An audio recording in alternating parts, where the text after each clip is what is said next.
right now, your brain is actively incurring a penalty. Oh, absolutely. A heavy one. Yeah. Every single time you glance away from this audio Oh, to, yeah. check an email or swipe away a notification, or even just like briefly consider opening a new tab on your browser. Which I'm sure half of you are doing right now. Right. But you are paying what cognitive psychologists call a switching cost. Yeah. It's a biological tax. And it is literally burning through your cognitive fuel. And you feel it, right, at the end of the day. Exactly. You feel it, that heavy, buzzing exhaustion right behind your eyes, even if you've literally just been sitting in a chair for 8 straight hours. Well, today, we are going to show you how to stop paying that tax. Because, honestly, we are looking at a landscape of human attention that is entirely fractured. I mean, completely broken. It really is. We are attempting to process this unprecedented amount of digital information with, well, biological hardware that hasn't had a major structural update in millennia. Yeah, the hardware is lagging behind the software. Exactly. It's a fundamental mismatch between our environment and our evolutionary design. Which is exactly why we're going on this specific deep dive today. Mm. If you're the kind of person who wants to gain a really thorough understanding of how your own mind works. And if you want to optimize your output, but, actively avoid that feeling of shallow information overload. Right, then you are in the exact right place. Yeah. Because today we are laying out a really eclectic stack of research.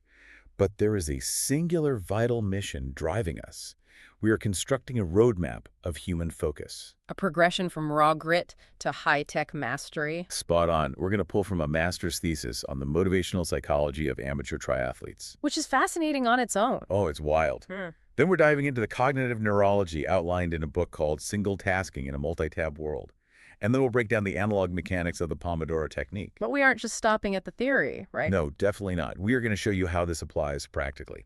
We've got a comprehensive 2026 review of the best AI voice generators. And a really highly technical tutorial on cinematic color grading in DaVinci Resolve. Yep. So, okay, let's unpack this. Starting with the raw engine of drives. Right, because to understand focus, you first really have to understand the fuel that powers effort. Gas in the tank. Exactly. And there is perhaps no better or, more extreme testing ground for human effort than endurance sports. So true. So we are analyzing a thesis by Kim Hollingdale from California State University, and it profiles amateur triathletes. And we just need to think about the sheer absurdity of this for a second. It's completely absurd. Right. You voluntarily subject yourself to a 140.6-mile Ironman. You swim 2.4 miles in open, often freezing water. Usually at, dawn. Yeah, in the dark. Then you climb out, you strip off a wet wetsuit, you get on a bicycle for 112 miles. Which is a road trip for most people. A literal road trip.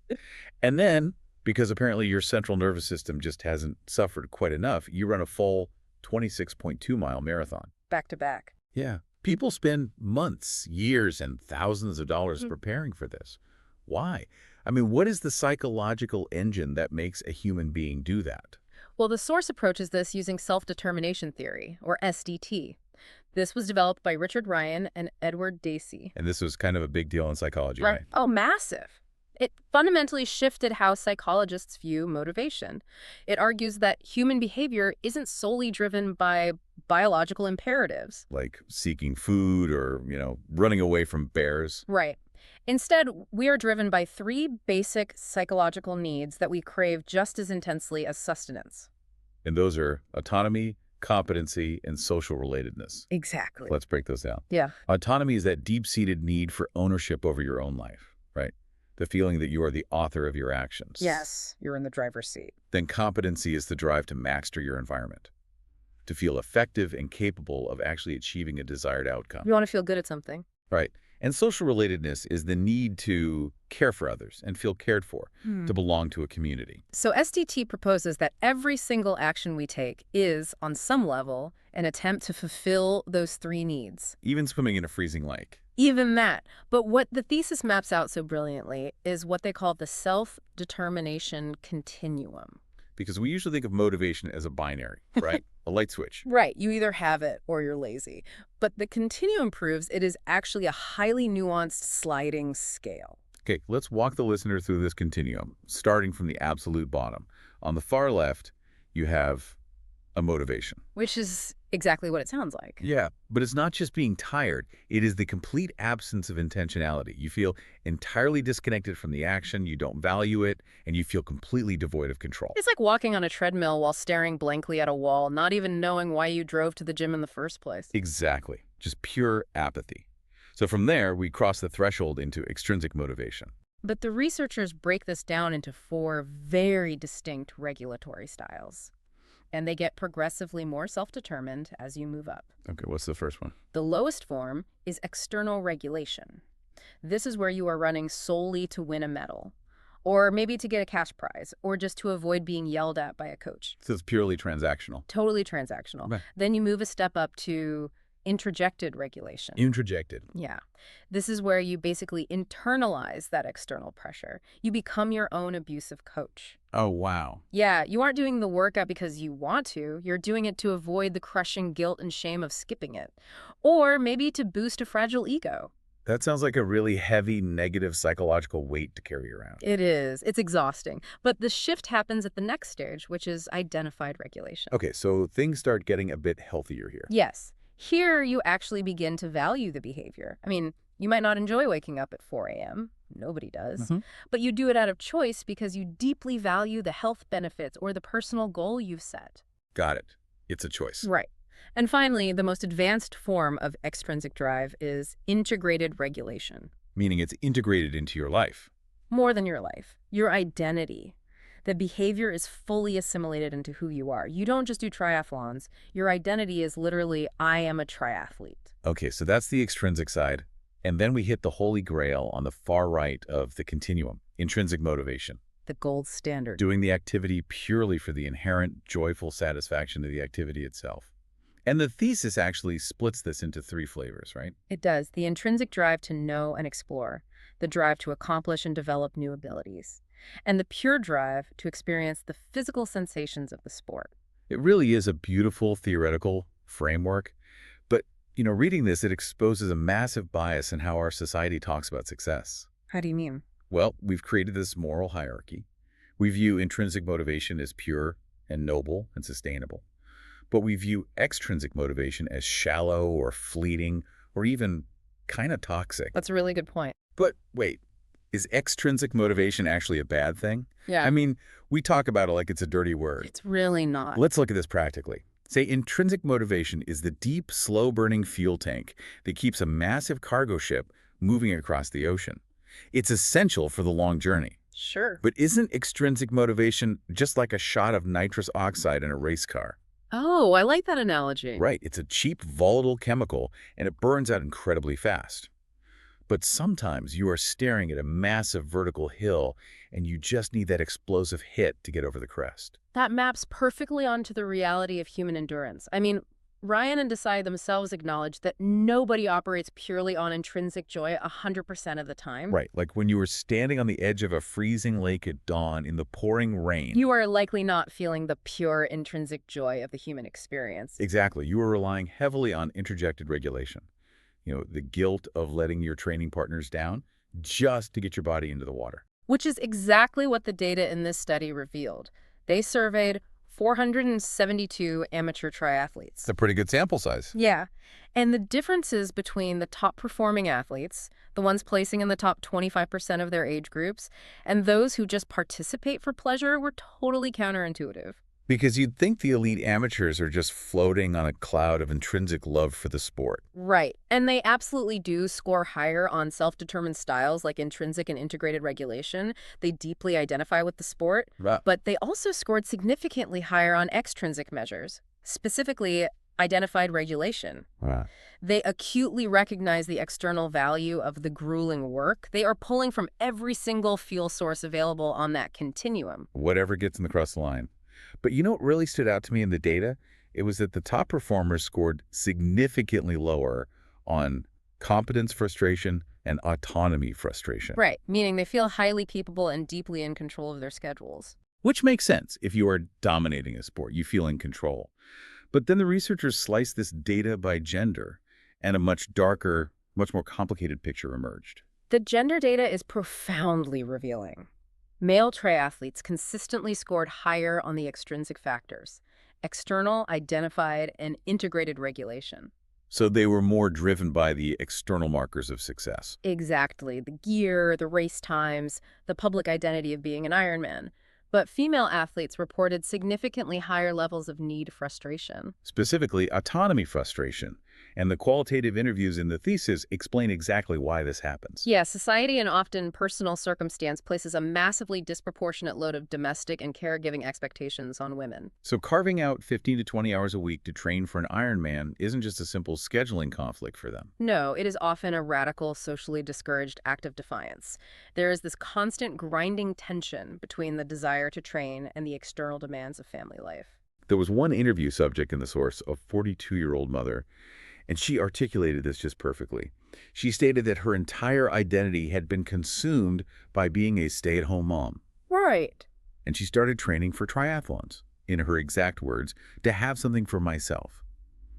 She was utilizing this incredibly punishing sport to aggressively reclaim her autonomy. It really shatters that Instagram stereotype, doesn't it? Totally. The stereotype of the wealthy, carefree athlete just buying expensive bikes for fun. People are out on the race course fighting profound psychological battles. Yeah, another participant admitted using the rigid structure of triathlon training to escape a period of heavy drinking. Which is incredible. They literally weaponized external regulation, basically saying, I cannot drink tonight because I have a 50-mile ride tomorrow. And they use that to save their own life. It's powerful stuff. And this brings us to a fascinating myth that the data completely dismantled. Oh, the long course snobbery. Yes. There is this elitist assumption in endurance sports that athletes who complete the massive 140.6-mile Ironman distances possess a fundamentally superior, more robust motivational profile than athletes who just race the shorter 15-mile sprint distances. The idea that real athletes do the long course. Exactly. But the statistical analysis showed zero significant difference in the total motivation assessment scores between short course and long course athletes. A zero difference. None. It has nothing to do with the distance of the specific race. It's about the time spent living the lifestyle. Because waking up early to train for a 15-mile race requires the exact same psychological architecture as training for a 100-mile race. Precisely. And regardless of the distance, the ultimate takeaway from these athletes is that motivation is a depreciating asset. It runs out. It inevitably wanes. The athletes with true longevity in the sport, they don't rely on feeling motivated. They rely on discipline to execute what one participant called the less fun foundational work. The endless stretching, the core routines, the meal prep. Right. What's fascinating here is that motivation gets you to pay the registration fee. But discipline gets you into the pool. Exactly. Okay, so we have this incredible baseline of human capability. We know that when we harness autonomy and competence, we can literally push our bodies across 140 miles of Earth. It's amazing. But what happens when we take that exact same human brain with all its deep psychological needs, pull it off the race course, and drop it into a modern, open-plan office? We completely fracture the engine. We do. The singular focus that allows a triathlete to succeed is actively dismantled by the environment we've built for knowledge workers. Okay, let's transition into the cognitive neurology from our second source, single tasking in a multi-tab world. The first chapter, Diagnosis the Modern Disease Perfectly. They call it the illusion of productivity. And it is an illusion. We have engineered a culture where busyness is somehow a status symbol. Oh, 100%. You have a Zoom call open on one monitor, you've got a sprawling Excel sheet on the other, your phone is vibrating with a Slack thread, and you're trying to eat a salad with one hand. And you feel like an absolute machine. You do.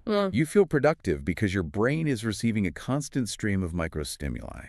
But cognitive science is unequivocal on this point. The human brain cannot parallel process high-level cognitive tasks. We just can't do it. No, we are not multi-core computer processors. Our brains are sequential processors. So wait, when I think I am effortlessly managing an email, a spreadsheet, and a conversation simultaneously, You're not. what is physically happening in my prefrontal cortex then? You're task switching. Yeah. You're rapidly, frantically shifting your attention back and forth. Oh. And every single time you switch, even if it's just a half-second glance at a Slack notification, your brain incurs a switching cost. There's that tax we talked about. Right. Your prefrontal cortex has to disengage from the complex rules and context of the spreadsheet, flush that out of your working memory, and then load up the social context and rules of the email. I want to expand on that car engine analogy we touched on earlier. Hmm. because the biological reality is so much worse than just, wasting time. It's actively destructive. Yeah. Think of your attention like a car engine. Task switching isn't just letting the car idle. It's like driving down the highway, turning the ignition completely off, slamming on the brakes, restarting the engine, and flooring the gas again. Yeah. And doing that every 10 seconds. You aren't just burning through your fuel tank. You are actively destroying the starter motor. You're flooding the engine. And the biological equivalent of destroying the starter motor is a massive spike in cortisol and adrenaline. The book details the physical toll of this constant task switching. Because your brain is working in overdrive just to manage all those context shifts, it actually signals to your body that you are in a state of crisis. Like you're under attack. Exactly. Your sympathetic nervous system engages. And this leads to chronic, elevated stress, which manifests as real physical problems like hypertension and deeply weakened immune responses. So we are literally making ourselves sick because we can't close our browser tabs. Essentially, yes. And the impact on sleep is devastating. Oh, I bet. The text points out that evening task juggling, answering one last email while you're watching Netflix and scrolling social media. Guilty. Right, we all are. But combining that with the blue light emitting from our screens, it violently alters our circadian rhythms. When you finally close your eyes, your brain is still frantically trying to close the open loops you left scattered across your digital life. Those open loops, that was the phrase that stuck out to me. Yeah. Those open loops are the primary driver of the emotional toll discussed in the book. There's a specific term for it, emotional exhaustion. Yes, because when you constantly multitask, you never actually experience the neurochemical reward of true completion. You do 100 half tasks a day. You leave work feeling entirely drained, but you're plagued by this sensation that you accomplished absolutely nothing of substance. And that bleeds directly into the social toll. This was the part of the book that really hit hard for me. Same here. Think about the feeling of divided attention during a conversation. You are nodding at your partner or your kids, but your eyes are slightly glazed. Because you are mentally drafting a response to a work message. Exactly. Yeah. It creates a deeply superficial connection. And over time, that breeds profound feelings of isolation and alienation. You are physically taking up space in the room, but cognitively you have completely abandoned your family for a digital void. It's sobering. And if we connect this back to our overarching mission, the ultimate casualty of the multi-tab world is our highest cognitive function. Creativity. Creativity and complex problem solving. They require sustained, uninterrupted focus. You have to hold multiple disparate ideas in your working memory long enough for them to physically form new neural pathways. And you cannot innovate in 3-minute bursts between calendar alerts. It's just neurologically impossible. It really is. So what does this all mean? If multitasking is a systemic disease that is spiking our blood pressure, alienating our loved ones, and destroying our creative output, how do we build a cognitive firewall? I mean, how do we fix it? Well, the text suggests a behavioral intervention called time blocking. But to understand how to practically execute time blocking in a world that is literally designed to distract you, we have to examine one of the most effective analog frameworks ever devised. And interestingly, the most effective cognitive firewall we have isn't a new piece of software. It's a cheap plastic tomato from the late 1980s. The Pomodoro technique. Enter the tomato. Exactly. Developed by Francesco Cirillo when he was just a university student. And he was experiencing the exact cognitive fragmentation we just discussed, right? Yes. He was completely unable to focus on his studies, overwhelmed by the sheer volume of work. So, in an act of pure desperation, he grabbed a mechanical kitchen timer shaped like a pomodoro, which is Italian for tomato, and began experimenting. Experimenting with what? With forced, highly structured intervals of singular focus. Now, I feel like Pomodoro has become a bit of a productivity cliche online, but when you actually read the Wikipedia page detailing the strict mechanics of the method, you realize how ruthless and psychologically brilliant it really is. It's not just take breaks when you feel like it. No, there are 6 non-negotiable steps. Let's walk through them. Okay. Step 1 requires you to make a definitive choice. Decide on the task to be done, not a list of tasks. One singular objective. Crucial distinction. Step 2. Set the timer for exactly 25 minutes, and this 25-minute block is referred to as one Pomodoro. Okay, easy enough. Step 3. Work on that task and only that task until the timer rings. And the step 4 is where I think people mess up. The moment the timer rings, you must stop. Even if you are in the middle of a sentence, you stop and take a short break, usually 5 to 10 minutes. Step 5 is simply repeat this cycle. And step 6. After you have completed 4 full Pomodori, which is about 2 hours of deep work, you take a restorative long break of 20 to 30 minutes, just to let your prefrontal cortex cool down. The genius of this system, though, hinges on one absolute unbreakable law, Which is the concept of indivisibility. A Pomodoro cannot be split, ever. ever. There are no fractions of a Pomodoro. This is where the rubber really meets the road. If you are 15 minutes into a Pomodoro session and your phone rings or a coworker taps you on the shoulder, you have a brutal choice to make. You do. You either abandon the Pomodoro entirely, write off those 15 minutes, and start the timer over later. Or you ruthlessly protect the time by postponing the interruption. And Cirillo developed a very specific 4-step strategy for handling those external interruptions. It goes: inform, negotiate, schedule, call back. Break that down for me. You inform the person that you are currently in the middle of a focused block. You negotiate a time to address their issue. You schedule that time. And then, crucially, to build trust, you actually call them back when you said you would. I could hear the listener pushing back on this right now. I mean, it is 2026. We are surrounded by voice assistants, smartwatches, and incredibly sophisticated productivity apps. Why on earth would anyone carry a mechanical, ticking, wind-up kitchen timer into a modern workspace? It does seem performative, almost ridiculous. Yeah, it seems like a novelty. It seems like a novelty until you understand the Pavlovian conditioning happening in the brain. Cirillo strongly advocates for the low-tech mechanical timer specifically because of the physical stimuli involved. The act of winding it. Exactly. The tactile act of gripping the timer and physically winding it up is a confirmation of your determination. You are physically locking yourself into a contract. And the ticking. I always thought that ticking would be super distracting. But it actually serves a vital purpose. It externalizes the passage of time. Yes. It is a constant, rhythmic, auditory reminder that you are in a state of flow. It creates this mild, productive sense of urgency. And then the physical ringing of the bell acts as a clear, undeniable state break. And over time, the sequence of wind, tick, and ring bypasses your conscious resistance. Your brain associates the physical winding of the timer with the onset of deep focus. Whereas if you try to do this with a smartphone app, You have to pick up the very device that delivers your dopamine hits. You have to swipe past your messages, past your social media notifications just to open the clock. it's a trap. The mechanical timer removes the environmental temptation entirely. And the scientific literature heavily validates this. The Wikipedia article cites this fascinating 2023 study of students. The researchers divided them into 2 groups. One group used the rigid 25-minute Pomodoro structure. The control group was given total autonomy. They were basically told to take breaks whenever they felt they needed them. Now, if we follow the logic of autonomy from our triathlon discussion earlier, you might assume the self-regulated group would perform better because they had control over their schedule. Exactly. You'd think autonomy equals better results. But in the realm of cognitive fatigue, total autonomy is actually a trap. Why is that?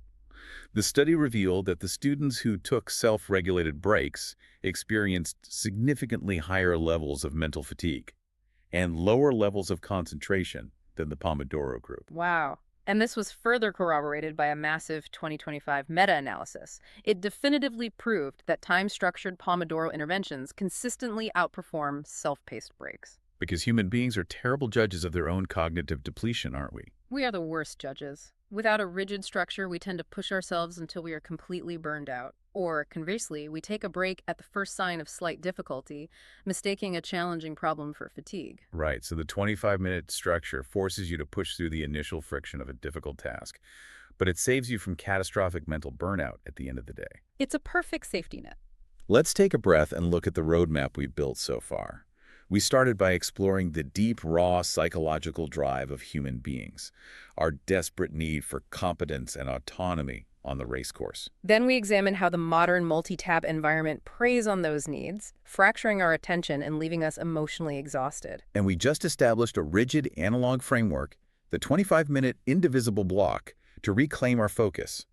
So what happens when we take this reclaimed, laser-focused mind and point it at the most complex, cutting-edge creative tools of 2026? This is where the theory translates into really powerful application. We are moving from the psychology of focus to the mechanics of creation. And we're using a comprehensive review by Zane Zia from Visme, detailing the 11 best AI voice generators currently on the market. Here's where it gets really interesting. Because we have to forget everything we remember about AI voices from 5 years ago. We Yeah. are not talking about robotic, lifeless text-to-speech. We aren't talking about GPS voices that sound like a tin can. No, these are neural network models trained on tens of thousands of hours of human emotion, breath patterns, and inflection. But to harness them, to make the AI actually sound like a human being with a soul, requires an intense single-tasking director. Because these tools are not magic wands. You cannot simply dump a 5,000-word document into the interface, click a button, and expect an audiobook masterpiece. Let's break down the distinct tools highlighted in the review, because they are engineered for very specific use cases. Let's start with Visme. The review ranks Visme as the #1 tool specifically for corporate business and presentations. It's a very pragmatic tool. Starts at $12.25 a month. And what makes Visme valuable is that it's an enclosed ecosystem. You have an AI text generator to write the script, brand matching tools to keep the visuals aligned, and the voice generator all sitting in one unified workspace. But the critical detail that makes Visme the corporate standard is that it is SCORM and XAPI compliant. Okay, wait. Let's unpack that jargon for a second, because I know people are wondering what that means. What does SCORM actually stand for? SCORM stands for Shareable Content Object Reference Model. Right. Essentially, it is a set of technical standards that allows e-learning software to talk to a learning management system. Which is the software HR uses to track whether you actually watched your mandatory training video. Exactly. If a tool isn't SCORM compliant, you can't seamlessly integrate your fancy new AI-generated training module into the company's tracking system. Visme just handles all that plumbing for you. Then the review pivots to 11 Labs, which caters to an entirely different demographic. The creators. Right. Starting at just $5 a month, 11 Labs is presented as the undisputed king of ultra-realistic, long-form narration. If you are producing an audiobook or a narrative podcast, this is the tool. It possesses the architectural stability to handle massive scripts without the voice slowly degrading or losing its emotional consistency over time. And then 11 Labs also has incredible utility tools, like a voice isolator that strips background noise out of messy audio way better than traditional EQ plugins, and voice remixing. But the tool that absolutely blew my mind in this review was Hume. Hume is fascinating. Its fundamental architecture is just completely different. It is designed for conversational AI, and it utilizes what they call an empathic voice interface, or EVI. And the EBI doesn't just read the text. It analyzes the context to recognize emotional cues. The reviewer, Zane Zia, shared this incredible anecdote about testing a standard customer service script. Right. He fed the AI a deeply dry corporate sentence, something like, "Hi there, I see you're having trouble setting up your account." But Hume includes an enhanced text feature. And this feature doesn't just check grammar, it actively rewrites the script to match the specific emotional profile and character of the voice model you have selected. So what happened? The reviewer selected a specific voice persona, clicked Enhance Text, and the AI completely hallucinated a new, deeply human response. It literally changed the text to, "Howdy, partner. I see you're having a bit of trouble setting up your account there. Oh. Don't you fret, we'll get this fixed up together all right." That is just a staggering leap in capability. I mean, the AI is interpreting the subtext of the support ticket, adopting a persona, and generating colloquialisms like, "Don't you fret," to organically de-escalate a frustrated customer. It's wild. However, the review is very clear that the AI landscape is still littered with landmines. It's not all howdy partners and perfect audio. Definitely not. The reviewer highlighted a tool called Listener as a massive cautionary tale. On paper, their marketing is incredible. They claim to offer over 1,000 different voices. But when Zia actually tried to test the platform, it was a total disaster. The platform suffered from constant crippling server outages, and even when it was online, the reviewer was hit with a 100-character input limit during testing. Wait, 100 characters? Yeah. That is shorter than a single sentence. It's shorter than a tweet from 2010. Exactly. It proves a vital lesson for anyone building a tech stack. In the realm of advanced digital tools, reliability is infinitely more valuable than a bloated feature set. A library of 1,000 voices is completely worthless if the API refuses to connect. Which brings us back to the actual application of the Pomodoro technique. How does a human operator interface with these working tools? The source dedicates a crucial section to the art of the prompt. And this proves that AI generation is a highly manual-focused discipline. You have to fundamentally change how you write. Right, you aren't writing an essay for an English professor. You are writing sheet music for an algorithm. and punctuation is your primary steering wheel. Hmm. You have to realize that the AI interprets a comma not just as grammatical structure, but as a forced biological breath. The reviewer explicitly details how to manipulate the output using this. You use an em dash to force the AI to place heavy emphasis on the following word. You use ellipses to artificially inject suspense and hesitation into the cadence. You are practically scoring the dialogue like a composer. And you have to direct the AI like an actor on a soundstage. You can't just type the script. You have to write meta prompts surrounding the script. You tell the model, adopt a professional, confident, and slightly upbeat tone. Use neutral American English. Deliver this at a medium pace. And you cannot do this while checking your email on another monitor. It requires an iterative, meticulous process. You generate a paragraph, you listen to the playback with your eyes closed. You realize the AI rushed the second sentence. So you go back, insert a comma, tweak the pace prompt from medium to slow, and generate it again. It requires an indivisible 25-minute block of pure, uninterrupted attention just to craft a single minute of truly convincing audio. Which perfectly transitions us to our final, most extreme example of human focus. Right. Because if prompting an AI voice requires deep attention, our final source represents the absolute deep end of the pool. To truly master a cinematic presentation, you must dive into the most complex visual discipline imaginable. We're pulling from a highly technical YouTube tutorial produced by MediaB Color Lab, and the subject is cinematic color grading inside DaVinci Resolve. Now, color grading is the ultimate unforgiving flow state. If you lose focus for even a second, like if your eyes adjust to the ambient light in the room because you look down at a text message, your perception of the image shifts on the screen and the entire grade falls apart.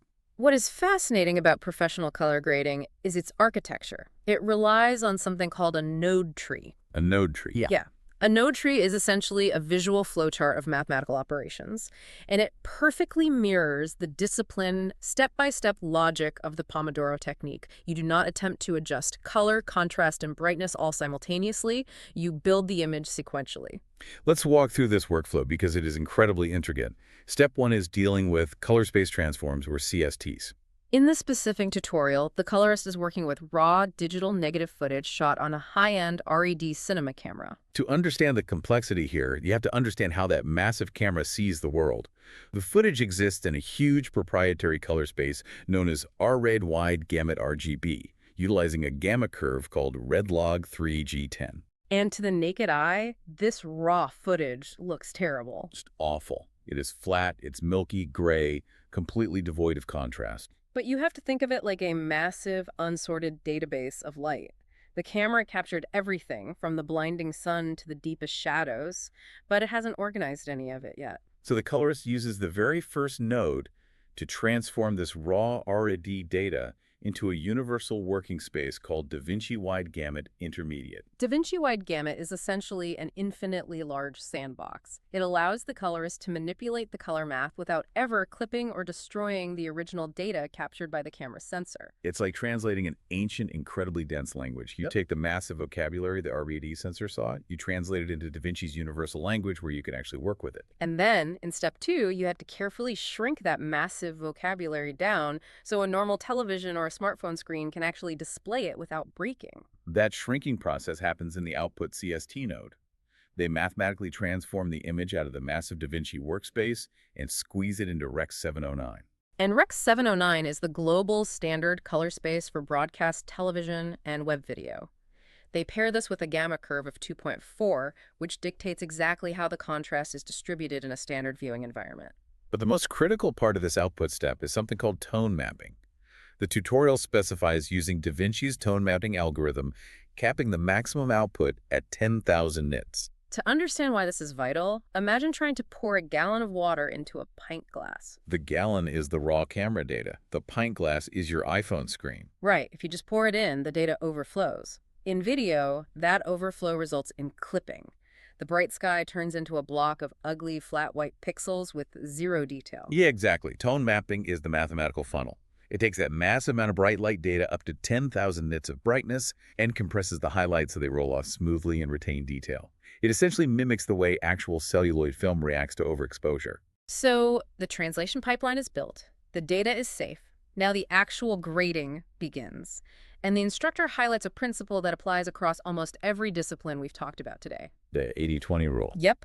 Despite the overwhelming number of tools, scopes, and sliders available in DaVinci Resolve, the instructor explicitly notes that 80% of the actual look of the film is achieved in just two primary nodes. Contrast and balance. That's it. They utilize the custom curve tool to meticulously adjust the contrast ratio. They are constantly referencing a waveform stope, which is a graph showing the luminance values of the image, to ensure they are stretching the image to be punchy, but never crushing the shadows into pure black or blowing the highlights into pure white. And once the contrast is set, they use the global color wheel in the HDR panel to neutralize any weird color casts, ensuring a perfectly balanced starting point. Two nodes. Pure fundamental focus. That's 80% of the job. But that final 20%, that is where the cinematic magic actually happens. This is the look development phase. Right. To achieve that coveted cinematic look, the colorist adds 3 parallel nodes at the very end of the tree, utilizing a heavy third-party plugin called Dehancer Pro. And Dehancer is a highly sophisticated film emulation tool. In the first parallel node, they apply a specific print profile, the CCT 2383 film print. This immediately infuses the digital footage with the iconic, slightly warm, high-contrast look of a literal movie theater projector. In the second node, they apply a film negative profile. The instructor selects the legendary Kodak Vision 3 250D. Which is famous, right? Oh, it is one of the most widely used and prized motion picture film stocks in Hollywood history. It is revered because it provides incredibly natural, rich contrast while maintaining a very soft, forgiving roll-off in the highlights. It totally avoids the harsh clinical sharpness of modern digital sensors. And then comes the excruciating fine-tuning. They employ a tool called Call-and-See Contour specifically for split toning. Which means injecting a subtle warmth into the bright highlights and a cool teal into the deep shadows to create color contrast. Then they use the Dehancer Expand tool to very gently lift the black point. Lifting the black point ensures that the darkest shadows in the image don't crush down to absolute zero on the scopes. It leaves a tiny bit of air in the shadows, preserving the microscopic details that make an image feel real and textured. Finally, they add halation and bloom. Halation is that beautiful, subtle red glow you see around bright light sources, like a street lamp or a window on actual film. Because it's physically caused by bright light penetrating the film strip and bouncing back off the rear of the camera onto the red emulsion layer. Right. And bloom is the soft, optical diffusion of light glowing through a physical lens. By adding these mathematical approximations, they are tricking the human eye into believing this clean digital file organically interacted with a physical strip of celluloid. It is breathtakingly detailed, obsessive work. Every single microscopic nudge of a digital slider completely alters the emotional resonance of the scene. If we connect this all back to the bigger picture, look at the incredible through line we have traced today. It's all connected. Whether you are swimming 2.4 miles in open freezing water for an Ironman, whether you are trying to write a complex business strategy while ignoring your email, whether you are engineering an empathetic AI voice response using commas and dashes, or balancing the delicate shadow details in a Rec. 709 color space. The secret to human achievement is exactly the same across the board. It requires structured, indivisible, disciplined focus. It demands the absolute refusal to task switch. It is the unwavering commitment to single tasking in a multi-tab world. The tool changes, sure. You go from a bicycle to a mechanical timer to a neural network to a color grading suite. The medium changes. But the fundamental biological and psychological requirements for mastery do not. We are the exact same human beings, driven by the exact same needs for autonomy and competence, navigating increasingly complex environments. So true. So to bring it all home for you listening today, we started this deep dive by dissecting the raw psychological engine of the endurance athlete. We found that success isn't just about pure intrinsic joy. It requires a deeply complex mix of internal drive and external structure. Then we diagnosed the modern disease of the multi-tab world, seeing exactly how the illusion of productivity actively damages our physical health, our immune systems, and our emotional well-being by flooding our cognitive engines. We found the cognitive cure in the ticking, analog simplicity of Francesco Cirillo's 25-minute Pomodoro timer, proving that rigid structure is the only defense against cognitive fatigue. And finally, we proved how that reclaimed, structured focus is the only way we can act as the vital human directors for incredibly complex, cutting-edge tools like 11 Labs AI voices and DaVinci Resolve's film emulations. We built a roadmap from raw human grit to high-tech artistry. But before we conclude, the collision of these highly diverse sources raises one final, truly provocative question. It isn't directly answered in any of our texts, but it is deeply implied by the trajectory we are on right now. Okay, let's hear it. We are rapidly approaching a horizon where tools like 11 Labs, Hume, and Da Vinci's automated film look creator become seamlessly integrated into our lives.